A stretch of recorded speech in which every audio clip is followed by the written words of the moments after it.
चांदपुर के घने जंगलों के बीच बसा था एक छोटा सा गांव, जहां रहता था रमेश, एक साधारण सा ठेले वाला। उसका ठेला फलों और सब्जियों से भरा रहता और वह दिन भर गांव-गांव घूमकर अपनी मेहनत की कमाई से घर चलाता। रमेश का परिवार छोटा था, उसकी विधवा मां और छोटा भाई गोपाल। पिता के गुजरने के बाद रमेश ने कम उम्र में ही घर की जिम्मेदारी संभाल ली थी।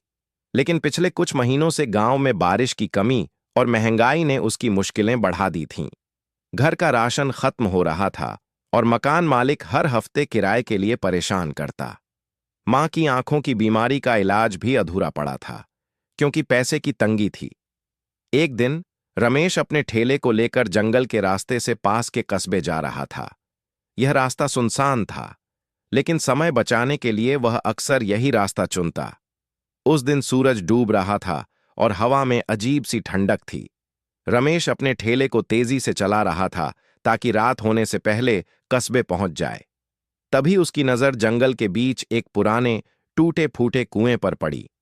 कुएं के पास 3 बुजुर्ग औरतें खड़ी थीं, जिनके कपड़े पुराने लेकिन साफ सुथरे थे।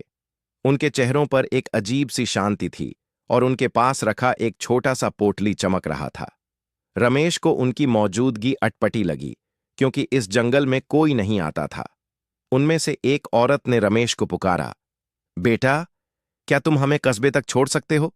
हम रास्ता भटक गए हैं। रमेश का मन थोड़ा डरा, लेकिन उसने सोचा कि ये बूढ़ी औरतें शायद सचमुच मुसीबत में हैं। उसने कहा, जी, माँ जी, आप मेरे ठेले पर बैठ जाइए, मैं आपको कस्बे तक छोड़ दूंगा। उसने उनके पोटली को ठेले के एक कोने में रख दिया और तीनों औरतें धीरे धीरे चलकर उसके साथ हो लीं। रास्ते में वे आपस में धीमी आवाज में बातें करती रहीं और उनकी हंसी में कुछ रहस्यमयी सा था।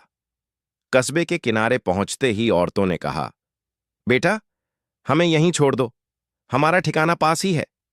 रमेश ने पूछा, माँ जी, किराया? एक औरत ने मुस्कुराते हुए कहा, बेटा, हमारे पास तो कुछ नहीं है, लेकिन तूने हमारी मदद की, इसके लिए तेरा दिल से शुक्रिया। रमेश का मन उदास हुआ, क्योंकि उस दिन उसकी कोई कमाई नहीं हुई थी। फिर भी उसने मुस्कुराकर कहा, कोई बात नहीं माँ जी, आप लोग सही सलामत पहुंच जाइए, यही काफी है। जब रमेश ठेला मोड़ने लगा, तो उसकी नजर ठेले के कोने में पड़े उस छोटे से पोटली पर पड़ी। यह वही पोटली थी जो उन औरतों की थी। उसने सोचा कि शायद वे भूल गई हों। वह तुरंत कुएं की ओर वापस लौटा, लेकिन वहां कोई नहीं था। कुआं उतना ही सुनसान था जितना पहले था। रमेश ने पोटली को खोला तो उसकी आंखें चमक उठीं। उसमें सोने के गहने और कुछ कीमती रत्न थे।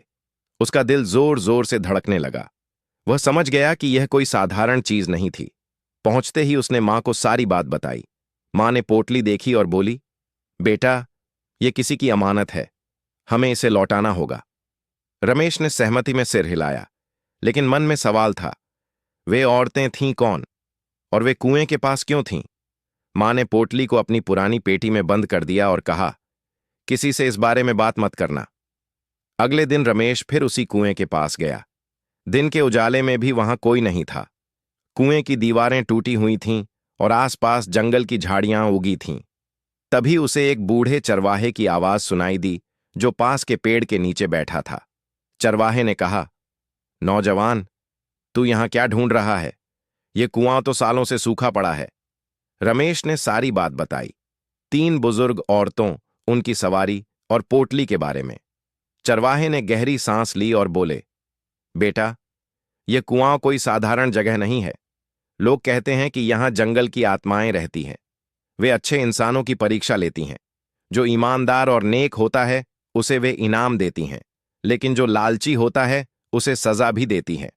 तूने उनकी मदद बिना किसी लालच के की, शायद इसलिए उन्होंने तुझे यह खजाना दिया।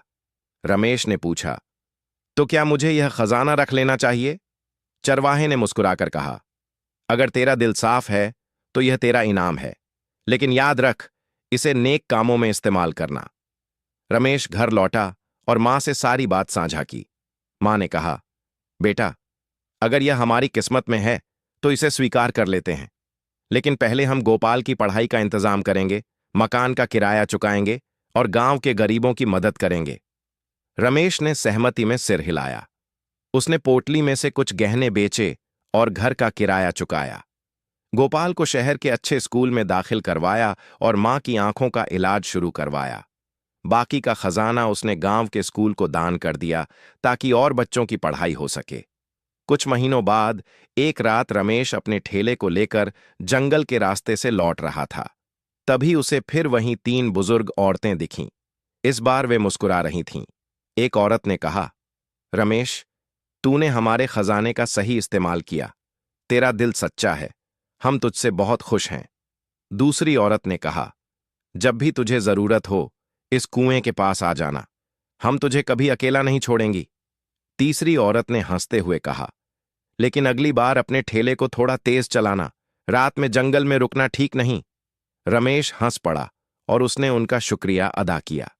देखते ही देखते तीनों औरतें हवा में गायब हो गईं। रमेश की जिंदगी अब बदल चुकी थी।